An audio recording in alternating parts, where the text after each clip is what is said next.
Our life is forfeit due to our transgressions. He has rejected, or we had rejected the life of God. We freely chose the life of sin. And Satan, our accuser, has a legitimate case against us. And he presses his advantage in our own minds, in our own hearts, our own consciences. And he's right. And we can't say him nay. We can't overcome him on our own. So this fear of death, this fear of judgment, this fear of what sin will one day do to us, cripples us as we walk through life. It gives us, as it were, a permanent spiritual limp as we walk through life. We live in fear of a death that we so richly deserve.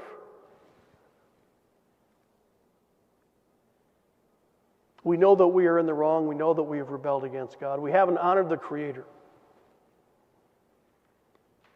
So the sword hangs over our head and we know it. And the devil uses that truth against us. He wields it like a cudgel to beat us, to keep us down, to hold us in fear. We are guilty and there will be hell to pay. And we are not free to live when we are always looking over our shoulder. Is judgment coming now? Is death coming now? Is my life over? Will I face judgment today or will it be tomorrow? So we live in a crippling, life-draining fear of death.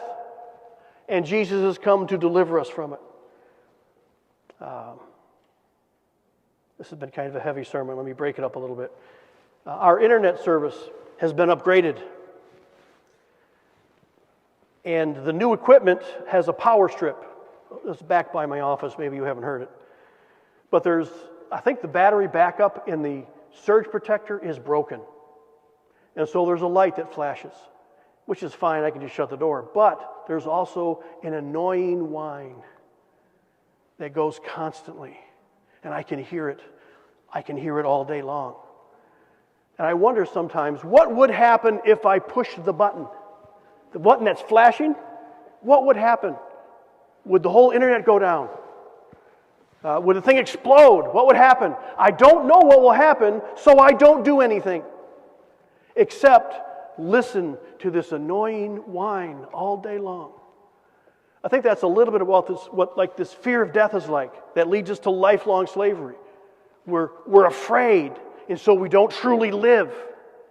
We're afraid of what might be. We're not sure what's true and what's not true, and what we should do and what we shouldn't do, and we know we've done bad, and we live in this constant fear of death and of judgment that we richly deserve.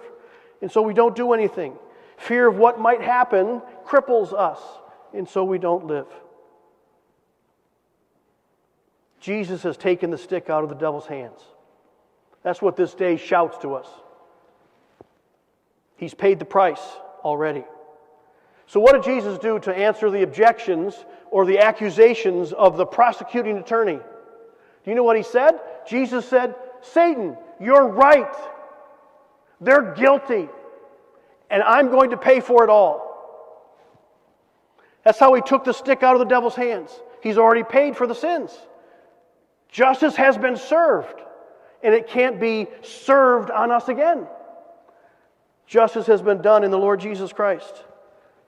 And we no longer have to live in fear anymore. We no longer have to fear even death itself. Life can be lived without the ball and chain of sin and shame. That's what Jesus accomplished. That's what it means.